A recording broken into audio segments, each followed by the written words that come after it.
Cape Breton is known to the Mi'kmaq as Unama'ki, meaning land of fog. Just off the island's west coast is a submarine feature called the Cape Breton Trough. Here, we make contact with the Canadian Coast Guard vessel, the Martha Black. So there's at least 5 pelican cases that need to go across. This is our chance to explore the bottom of the ocean, known as the benthic habitat.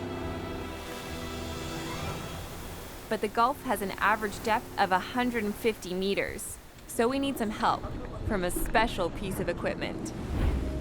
I'm standing here on the Martha Black, and Martha Black is housing ROPOS, an underwater robot that's going to go explore for the very first time the seafloor of the Cape Breton Trough.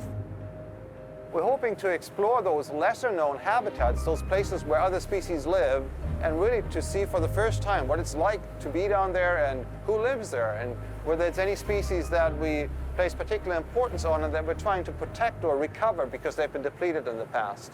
So that's our mission, but we don't know what we're going to find. ROPOS stands for Remotely Operated Platform for Ocean Sciences.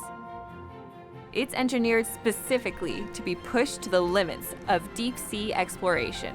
The system is rated to go 5,000 meters. Wow.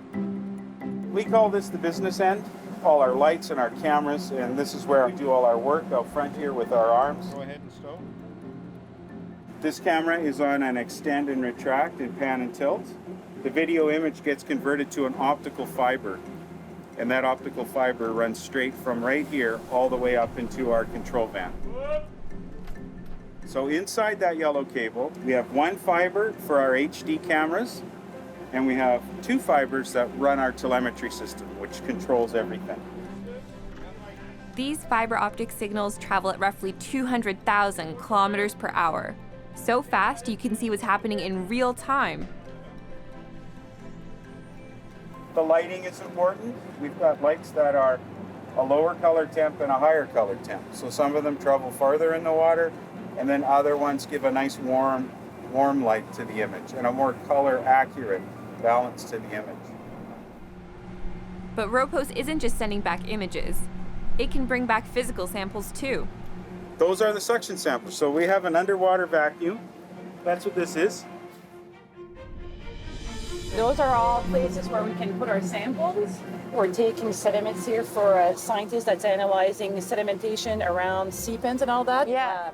The operators must have such steady hands to be able to put it back into that tiny hole. It's so precise. Yeah. It's really incredible to see. That precision work is done by a dedicated team in a shipping container on deck. But this is no ordinary container. It's a custom-built, high-tech robotic control room.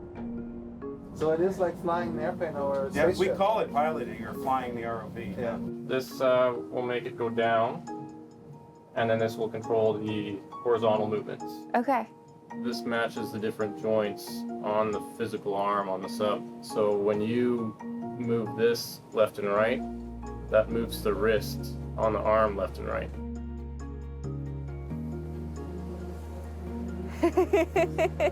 I love that. How's my driving? I break for sponges.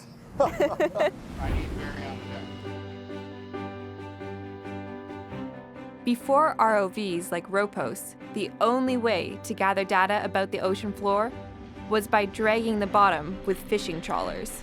Up to this point, all we did is sample destructively, right? And sometimes I wonder, if aliens wanted to learn about the Earth, and they would come down and say, we wonder what this place looks like, and they would drag across the city, and they go, oh, that's what they are, that's how they live. Yeah. Right? It wouldn't be very representative. No, so it's super cool that this is the first time that they're going to be able to examine the habitat without completely destroying the habitat structure, yeah. Oh, here we go. The seafloor tends to get hardly any attention, and it's because of tools like this that we're able to finally examine the benthic habitat of the ocean. This is super exciting. Okay, go ahead, release.